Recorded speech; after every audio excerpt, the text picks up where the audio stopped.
Hey, everyone, and welcome back to the One Thing podcast. We are here with John Miles, who is a leading authority on intentional behavior change, personal growth, and mattering. John, you are truly a beacon of inspiration and transformation, a very celebrated leader, speaker, entrepreneur. You've got an award-winning podcast, but here today to talk with us about your new book called Passion Struck. Thank you so much for being here. We're so excited to have you. Well, Nick and Chris, I am so thrilled to be here, and it is such an honor to be on this amazing podcast you two both have. John, I'm excited to unpack this a bit because I think the book really centers around this idea of living intentionally. And I think sometimes this can feel like a weird conversation for people. I know we've certainly had the conversation where we'll talk about living with intention. And people who are unfamiliar with this concept are like, well, yeah, duh. Like, of course, I live with intention, and yet you speak about it a little bit differently. So, can you expand? I know it's a broad concept, but can you expand on what does living with intention actually mean to you? I think maybe the best starting point is what it looks like when you don't live with intention.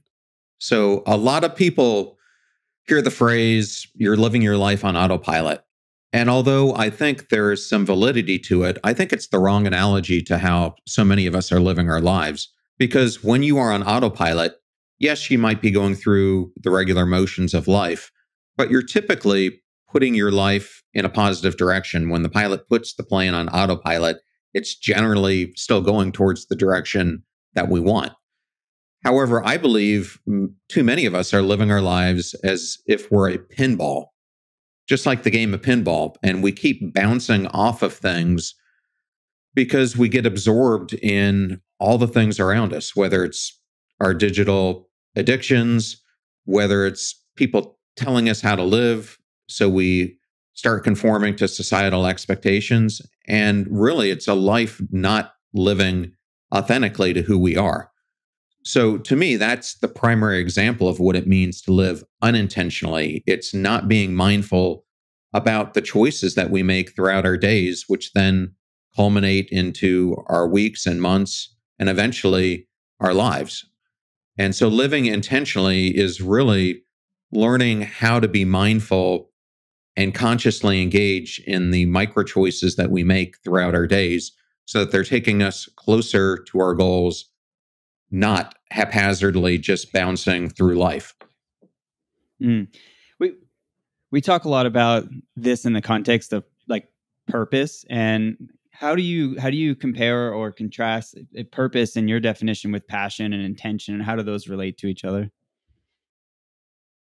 So as I have looked at this, I am a huge fan of Angela Duckworth's work on grit, and she really talks about passion and perseverance being the two cornerstones of what grit actually is. I think that those are two sides of the triangle, passion and perseverance, but I think intentionality is the missing point of this.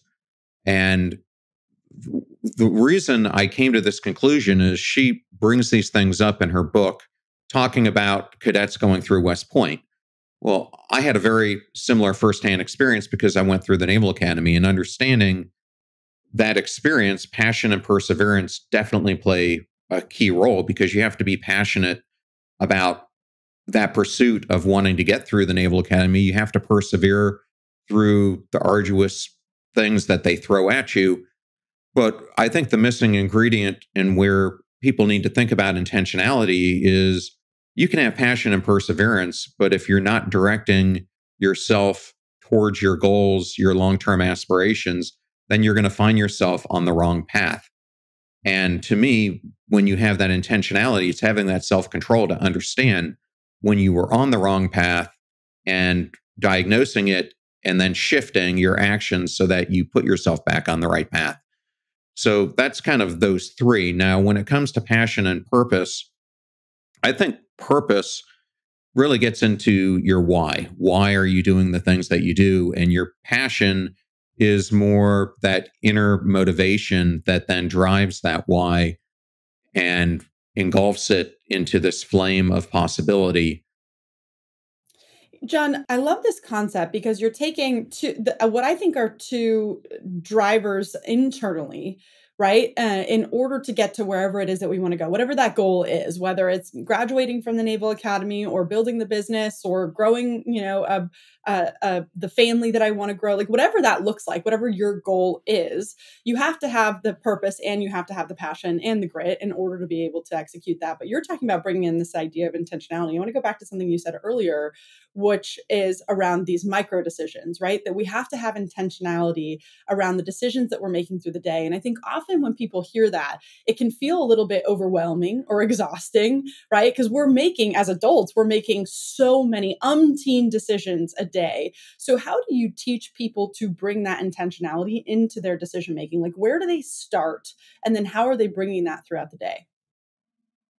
Yeah, I think this is something that I call the psychology of progress, and it's the third portion of the book. And I just want to give you an example of this. So, a great way to think about this is to think I used to be a cross country and track runner. So, I You're in the always like right to place, use. John. We're both competitive runners.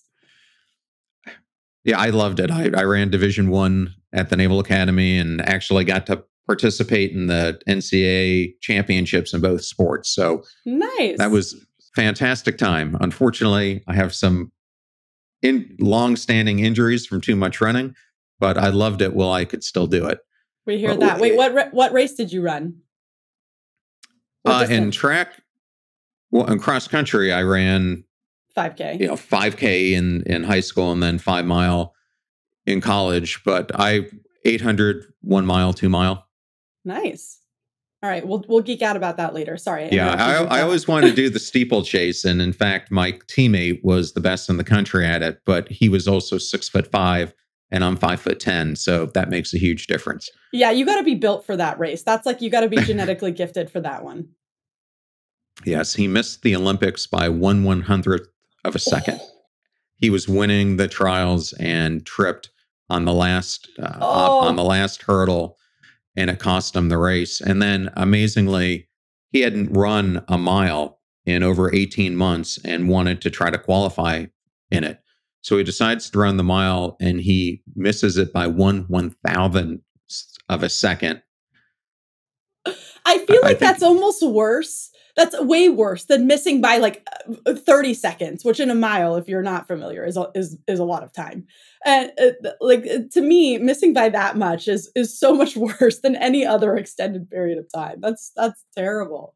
Poor guy. No, I mean, especially when you're running a 3:55 mile. So yeah. Oh man. Yeah. Well, to me, what I'm getting to in your answer is when you're a runner and you set a goal such as I want to run a 6-minute mile, your starting point could be that you're at a 7-minute mile. And it's not as if you're going to be able to start going from a 7-minute mile to a 6-minute mile immediately. So what you need to start doing is setting small actions or small transformations that initially might take you to a 650 mile. And then once you hit that, you keep making small improvements in your training regimen that then take you to a 645 and then a 630 and then a 615 and eventually a 6-minute mile. And the same thing comes to our changes in life. And I think what people want to do and why so many New Year's resolutions fail is we tend to want a big bang these improvements that we want to see in our lives, and it's just not going to happen. It's similar to burnout. It's not as if you reach burnout overnight. It typically happens over a period of years. And so just like getting yourself out of burnout, it's not going to happen overnight. It's likely going to take you a long period of time to break free from it. And the same thing goes with the habitual patterns that you find yourself in. And this is why learning to make these micro choices is such a powerful behavior change in your life. Because I think a lot of people want to focus on the mega moments in life and think that they're the defining moments. And I have come to realize that it's not those. It's these transition points that we have in life between these mega moments that define us. And it's something I saw in combat. It wasn't necessarily the actual incident or end game in a combat mission where we had the most fatalities or hiccups. It was typically in the transitions going to or from the operation where you're off guard, you're not as mindful, you think you can be at ease, and you're not being intentional about being there in the moment, focused, and treating the whole thing as a long-term operation. I think the same thing happens in life. I'm curious, if I can ask, what did you do in the Navy, John, after Annapolis? I had a great position. I actually worked for the National Security Agency. And so in this job, I got to really do everything that there was to do in the Navy. I got to go on submarines, aircraft carriers, aircraft, uh, destroyers, cruisers, and then I served with Naval Special Warfare Unit 10 and 8 as well. Wow. That's so cool. Wow. That's cool to get that breadth of experience. I feel like not very many people get to do that.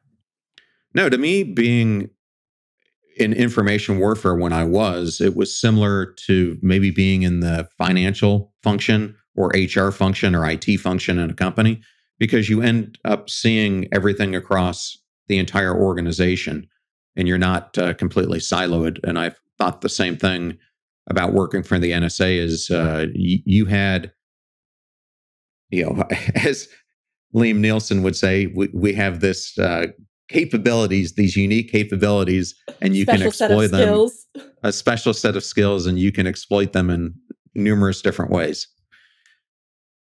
We talked about the importance of the big goal and how that fuels your smaller micro decisions. And can you draw, from your perspective, a distinction between maybe milestones that you set? So you say, like, hey, I'm running a 7-minute mile, I want to run a 6-minute mile. That's a big gap between where you are and where you want to be as it relates to that particular goal.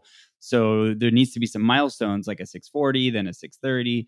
How do you distinguish between the importance of milestones and maybe those smaller micro decisions that you're talking about, where it's like, hey, a left turn or a right turn here, and how those relate to each other? Yeah, something I have been using for well over 20 years now is something I created called the deliberate action process. And when I was a practice leader at Arthur Andersen, we all got well trained in Method 1, which was this heavy duty ERP implementation methodology. And I just found it to be too heavy. And this was before there was agile methodology. So I ended up breaking it down into 6 fundamental steps that I used in the business world, but also found that I could use in my life as well. And the phases go analysis, prioritization, ignition, execution, measurement, and renew. And so the way I approach this is I analyze, let's just say it's your personal life and you're trying to reach that goal. I would analyze that I'm currently running a 7-minute mile and I want to get to a 6-minute mile. So I would analyze, what am I going to have to do in order to do that? Because it's not just your training regimen, it's what you're eating. It's typically how you're sleeping. It's typically mindset shifts that you're going to have to make. It's what resources do I need, et cetera. And so from that, you then prioritize for this next phase, which I typically do in a 1-week or a 2-week sprint, depending on the magnitude of it. What are the specific actions that I need to take to get me closer to it? And ignition might sound like a interesting word to use here, but you asked me the difference between purpose and passion before. This is where passion comes into play. Because to me, if you're going to execute on something, you really have to ignite the fire inside of you to take the action to do it. And so this is where ignition comes in the form of intrinsic motivation to carry you forward, that once you've laid out the actions you want to take, you execute them accordingly. And then I think where a lot of people fail is they don't measure their progress. And that's where the measurement phase comes in. And then renewal is really looking at the measurement, looking at your goal, and then renewing yourself to another round of going through this. And for me, this has 10x'd my life. It's 10x'd every position I have been in. People ask me, how did you become a CIO before you were 40 years old for a Fortune 50 company? It's because I deployed the deliberate action process in everything I did. And it just led to constant incremental improvements. It wasn't as if these jobs I got into, I could change these battleships like Dell or Lowe's overnight. It was by making changes every single week or bi-weekly that you start to gain the momentum to start changing the minds and hearts of people to get them to see that they can do more. And you win them over and you start achieving more in each one of these sprints. Mm. Yeah, there's just one I wanted to ask you on. So analysis, prioritization, ignition, measure, renewal. Did I say that right? Analysis, prioritization, ignition, execution, measurement, renewal. Got it. Execution. In the ignition phase, you'd mentioned like there's a lot of here. It's so important just to create the passion and the drive and like the force behind what you're going to go and execute. Probably an important step here for leaders in igniting others in this, right? If you have a team of people that you're bringing along in this and not missing that it's not just about you at this phase, but how do you ignite the people around you to have a net greater result? No, I mean, that is absolutely the case. And this is so profound in that setting. I think one of the major reasons why we have so much disengagement right now, the reports I'm reading show that there are 900 million disengaged people throughout the world. I mean, that's a lot when you only have 1.2, 1.3 full-time workers. And I think a huge part of that is that these companies aren't developing what I would call a passion star culture. They're not really winning the hearts and minds of their employees and why they're taking the actions that they're doing. And this is why that ignition becomes so important, because to get anyone to perform an action, they have to believe in it. They have to be passionate about it. They have to see what is the outcome going to be and why does it make a difference in their own life. I think this is so important, John. And we do a lot of coaching and corporate consulting. And we see this come up so often when we're consulting bigger companies that I don't even know if often they would call it disengagement or if they recognize it as that, but it's that we don't feel, usually it comes up as we don't feel everyone is aligned or we're not hitting our goals. That's usually how it's verbalized. And what we usually find is that no one has actually taken the time to give clarity with everyone on what the big goal actually is, how each of their verticals leads to that overarching vision or goal. And I think often the hard thing to say, the unsaid thing, is that often it's because the leader doesn't actually know. They haven't actually taken the time to sit down and think about, what are we trying to achieve and how does everyone's position lead to this incremental change or this incremental step in achieving this big goal. So I know you do quite a bit of consulting as well as having led a huge companies. How do you start when you have an initiative that you're trying to get everybody on board for? How do you actually start with that, with the analysis together with everyone? Because often that can feel like chaos. Are you bringing it to them? Are you bringing them the initial vision and then getting feedback? What does that usually look like for you? Yeah, I will answer this by telling you a story. Please So, do. when I got hired into Lowe's Home Improvement, I was hired to do two things. One, to overhaul their information security, and two, to rebuild their information technology operations group. And to give you a little bit of background, at the time I was hired, Lowe's, a couple months earlier, had just undergone the worst hack in retail history. This hack was so bad that the two perpetrators were able to get to the GL on the mainframe. And so, in order to do that, there are a lot of things broken. And it was just so fortunate that a computer operator in the operations command center happened to notice something weird going on in the mainframe, or else these people would have had access to the entire book of business for Lowe's. So as I'm going through all these interviews and understanding some of the things that are broken, I end up taking the position thinking it's going to be difficult, but I can do this. Well, my first week, I'm asked to sit down with the head of HR who I'd interviewed with before. And I think we're going to have this conversation about my direct reports and kind of giving me a lay of the land. And that was about 5 minutes of it. But the bulk of it was something that turned out to be a shock to me. And she sat me down and she said, we just did an employee engagement survey. And out of all the functions in Lowe's, and at this point, there were about 400,000 employees, 1,800 stores, supply centers, etc. You have one of the top two worst performing engagement scores in the entire company. And so I'm like, that's not the award you want. You could have brought this up to me while I was being hired. So I knew the full deal of what I was getting into.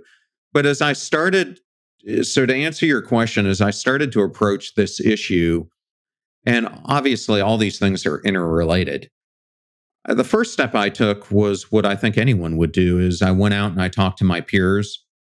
I went out and talked to my peers in the business and my peers in technology.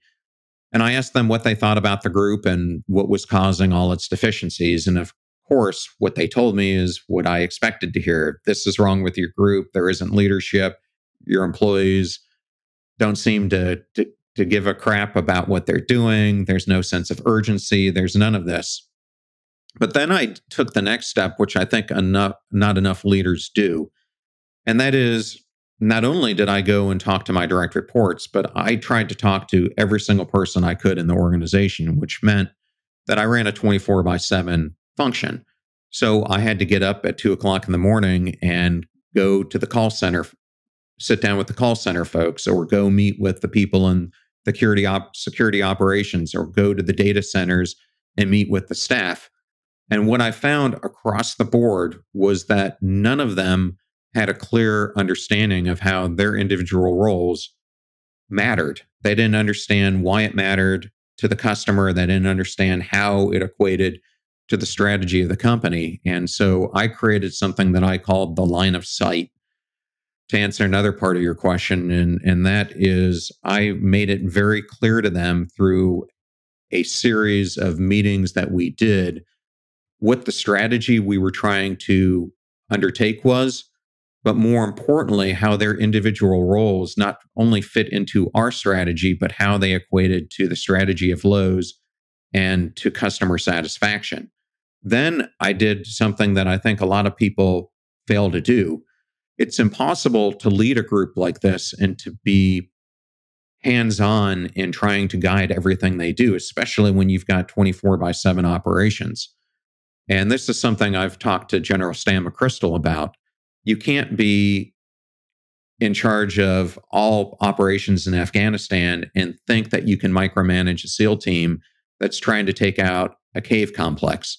The same thing with your people. So you need to be eyes on, but hands off, which in doing so, you need to trust in your people. And that if you give them the vision, you give them the proper training, you've got to allow them to make the decisions in the moment that are going to get you closer to the strategy you want to accomplish. And that means giving the keys away to them to start making improvements or to start giving other suggestions that you might not be thinking of because you're not in the same position they are. And that's exactly what I did. And the results were amazing. 18 months later, we went from the bottom two to the top two in the entire company. Employee morale went through the roof. Our effectiveness went through the roof. And it was a completely different organization. Now, did I have to change some seats on the bus? Yes, but far fewer than I think an outsider coming in would have expected. Mm. So the line of sight, you aim for some transparency there, right? You're saying like help them understand the why behind their job and what they're doing and the purpose of their position, and then in doing that, important to recognize like where the military seen success and like this decentralized command, I think is a term I've heard used around giving like agency to the people in the field who are doing the work to make the decisions that they need to make. And something we say a lot is like authorship is ownership. So not only can they see where their value is, but also that you give them the ability to design the path to that as much as is appropriate for their role. Yeah, that, and you need to give them some type of measurement of what they're doing. And so we put in all kinds of robust scorecards, but you've got to make the scorecards not only things that the executive staff need to see, you need to also make them relatable to your employees so that they can see the improvements and take ownership of it, which is more important. So they have pride in driving the metrics that you have on the scorecard. So we had one that would go to kind of the CIO and his staff, and then to all of the Lowe's executives. But we also had sub layers that would be team focused or group focused that they would have more pride in. And once they took ownership for those, of course, you're going to drive a much better scorecard that's going up to the executives. Well, I think this goes back to a really important part of that process that you took us through, which is that measurement piece, right? You cannot hope to change or to affect that which you do not measure. And so I think that's so important for team members, especially because if you don't give them a direct measurement, then they can feel attached to the goal. But if they don't know how they're doing on the way to that goal, if they don't know whether they're trying to run a 7-minute mile, and if they don't know where they're starting at, it can feel really challenging for them. And I think that's where a lot of employees get disengaged, especially really talented employees. I often say the more talented they are, the more clarity you need to give them on how to win, because talented people want to come into an organization and they want to win. They need to know how to be able to do that. So it's really important. I'm going to switch gears on you for a second, because there was something you said earlier that I want to come back to that I'd really love your perspective on. You talked about this idea that when, especially the example you use is in the military, where a lot of the accidents happen, where a lot of the unexpected things happen, is when you're in the transition piece, when you don't really have a plan, you're not paying as much attention. And you also talked about in that same thread this idea of how burnout happens, and you have a concept that I want you to talk about called the anxiety optimizer, and I think it's about how to be on the edge without going off the edge. And I'd love for you to expand on that, because I think sometimes this pressure can create that environment where it's like, well, if I feel like I always have to be on, if I feel like I always have to be aware of the danger, I'm going to lose my ever-loving mind, and that's how burnout happens. So how do you play on the edge without completely going over, John? Yeah, this was one of my favorite chapters to write about, and I actually used two friends of mine in this chapter. One is former Navy SEAL Mark Devine. I also have Stephen Kotler, the author. I'm sure you guys know who Stephen is, who's an expert on peak performance. And then I have NASCAR driver Jesse Ouija. And I think being a NASCAR driver is a great way to think about this, because when Jesse's story, if you're not familiar with him, he also went to the Naval Academy, and he was on one of his cruises and just kept on having this vision in his mind that he wanted to be a race car driver. And so he starts going down this career in NASCAR. And in the first 8 races that he was in, he ends up wrecking out. And to think of this analogy, it's kind of like being on a tightrope. And if the tightrope has too much slack in it, you're likely going to fall. If it's too tight, you're likely going to fall. So it needs to be just the right balance. And the same thing with driving a race car.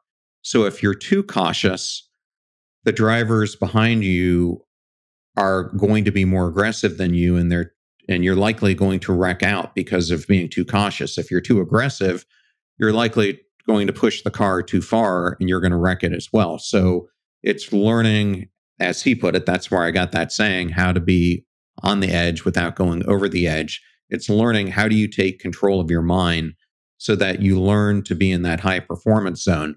And the reason why this is so important is McKinsey a few years ago ended up analyzing, I think it was 15,000 senior executives. And they found out that those who learned how to perform in the zone of optimal anxiety outperformed their peer group by over 400%. And if you just put this into what that means, they were able to accomplish in 2 hours what their peers were accomplishing in 8 to 10. So if you're able to do that, think about how much more time you can then use throughout your day to engage with your employees, to allow yourself to have better work-life balance, to spend more time on strategy and creativity instead of the tasks that so many people fall prey to. And so that's why this concept is so important. And I love talking about Mark Devine's story in it, because when he went to Buds, his class started with over 160 individuals. And by the time they were done, there were only 25 or 26 who graduated. But out of those, his entire boat crew graduated. And this was one of the first times that this had ever happened. And the reason why was because he taught them four important skills. One, he taught them breath control. He taught them the importance of positive thinking. He taught them how to use imagery to allow them to think about where they wanted to go as compared to where they were and how to get through it. And then he taught them how to catch themselves before they started to spiral into fight or flight. And when you can start just perfecting those four things and learn how to do them, which I describe in the book, it allows you to start perfecting how do you yourself catch yourself and have the awareness to understand when unease is creeping in and how to get yourself into that zone and keep yourself there. It's almost like there's the tools to handle the zone, like when you're there and how to maximize being in the zone. Are there, if you're trying to create the zone itself or inspire others to get into the zone, what are some of the drivers that would push there? Is it like a competition or like healthy drivers? Because I'm sure there's some probably negative ways to end up there too. But like, is it competition or like an antagonist, or like what's the best way to really get yourself into that zone? Well, I mean, if you've heard about this, I mean, it's artists losing themselves in creation. It's coders crunching lines until time blurs. It's like, for me, being an author, you just get in this creative zone, and before you know it, you've written 2,500 words, and 2 hours have passed, and it feels like 2 minutes. So I think the first starting point is that you have to have clear goals, and those are keys, because without them, you're like a ship without a compass at sea. So good luck finding land. And then I think, going back to passion, it's the intrinsic motivation is what fuels this journey. So it's having that motivation that when everything else is around you, it all fades away because you don't need the applause, because it's that inner gratitude that you feel that the reward is enough for the work that you've done. So I think those are two of the starting points. John, do you think some of this comes back to consistency, like getting clarity on how to be intentional day to day, and then doing that consistently enough to even get in the zone? Because I think that the zone for me is sometimes I feel like probably misspoken in the sense that people are constantly searching for it. They're like, how do I get in the zone today? And it's not guaranteed that you're going to get in that flow or get in the zone every single day. But if you're doing the right things consistently, to your point with writing, like I bet that when you're writing, you're not in the zone every single time you write.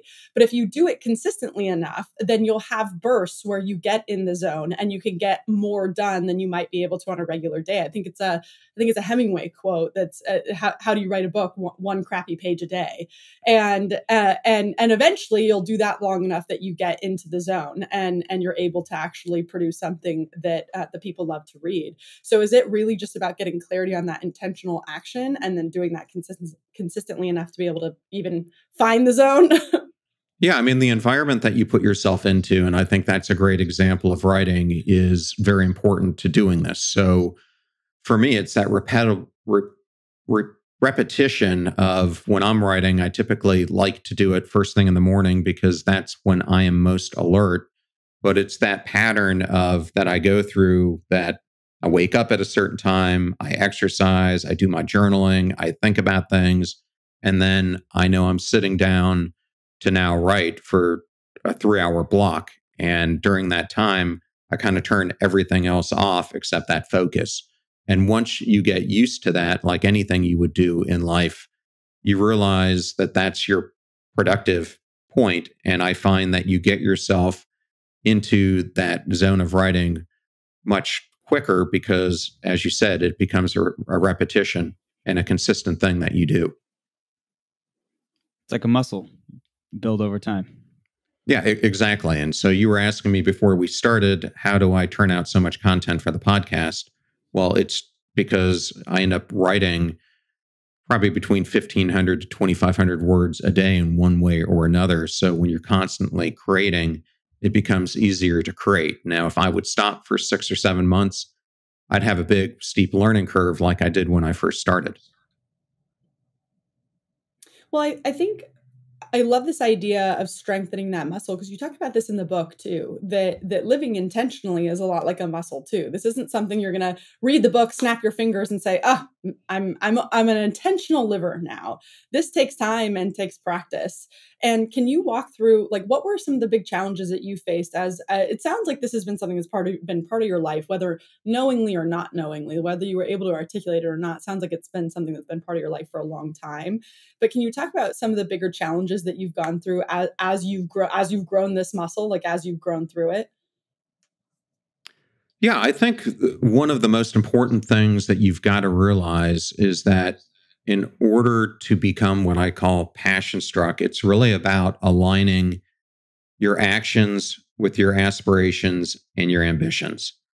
And it's getting those things to work together. And I think we sometimes think that they're not dependent on each other, and they absolutely are.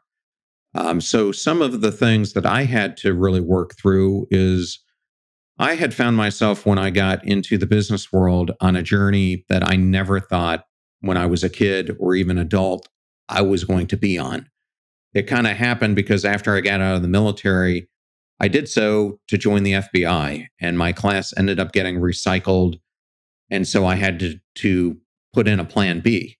With that plan B, which was initially supposed to be a few months, the class was recycled for 36 months. And 3 years later, my life had completely changed. And I found myself working in this corporate career that I never intended to do. So along that way, I'm one of these people who is a high achiever. So I put these lofty aspirations in place, and then you have to be ambitious about what the steps you're taking along that way to achieving them. Well, along the way, I lost myself.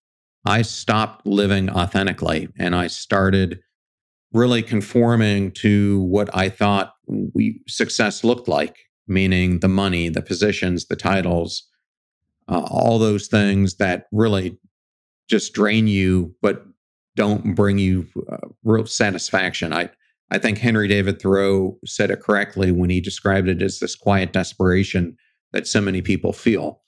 So as I was trying to recreate the life that I wanted, I really had to learn how to tune in and have the self-awareness and introspection to really listen to the internal voice that was telling me I was on the wrong path and there was a different path for me to go on.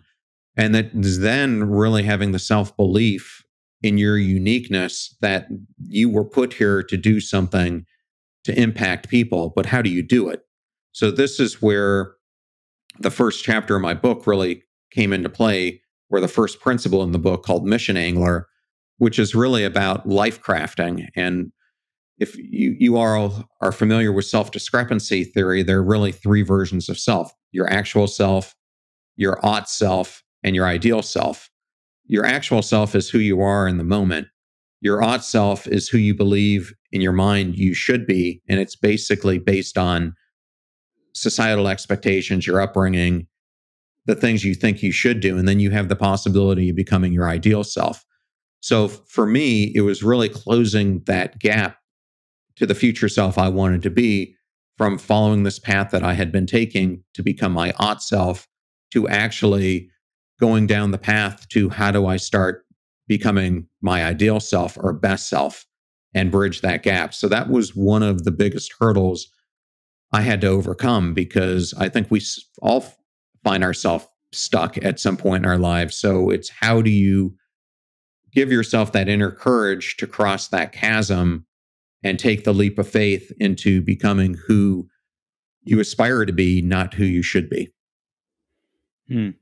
How important is it to draw that distinction between your actual self and your ought self, and unpack all that programming? And how much does that enable you to even get clear on where you want to be, your ideal self?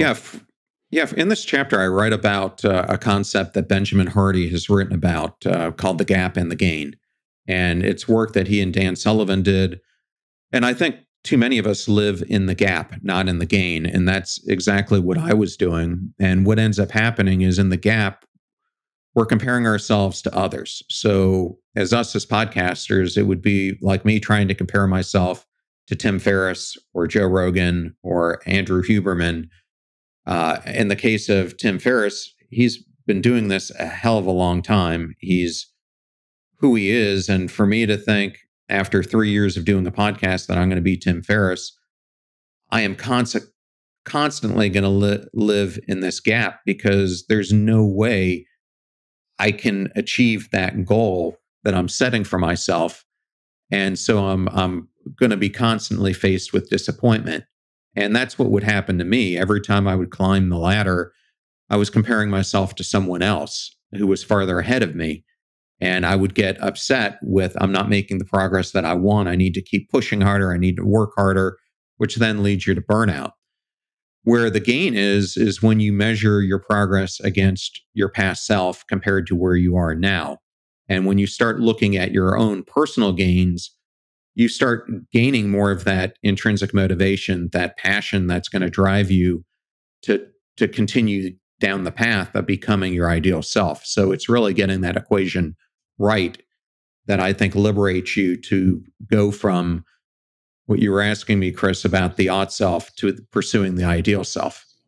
I love that. Well, John, I feel like we could have unpacked this for the entire podcast. So thank you for sharing that model because I think this is so important for achievers, especially to give themselves the space and time to make that distinction and to recognize where they might be behaving in such a way that doesn't feel authentic to them.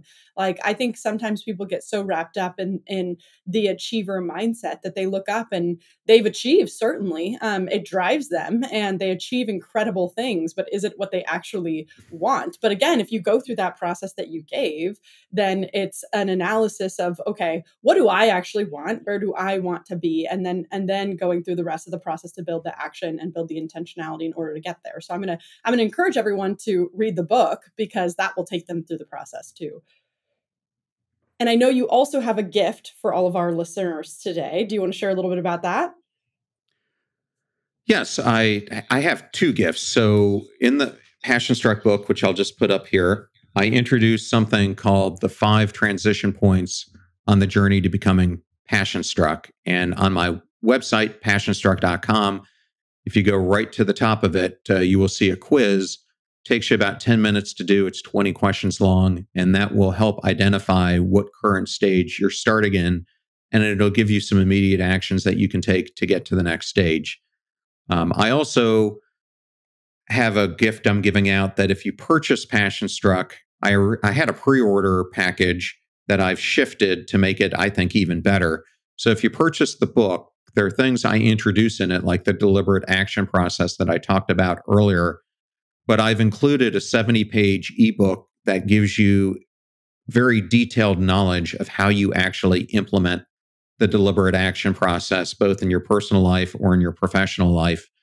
I also have ebooks on how to develop a success mindset, how to understand the power of mattering and why having significance in your life is so important. I go through a mini course on 5 ways to discover your purpose in life. And I also give you a reader's guide if you want to do a discussion guide in a group with your church, a reading group or something that will guide you throughout each chapter of the book. And all those things are free. Well, thank you so much for sharing all of that with us. And John, we ask every guest on this podcast, what's the one thing that you would want listeners to take away from this conversation? Whether it's another gift from you in terms of your incredible knowledge that you've shared that they can find in the book or not in the book, what's one thing you would want them to take away? So people often ask me, how in the world did you get into alternative medicine, and how did your podcast become the #1 alternative health podcast?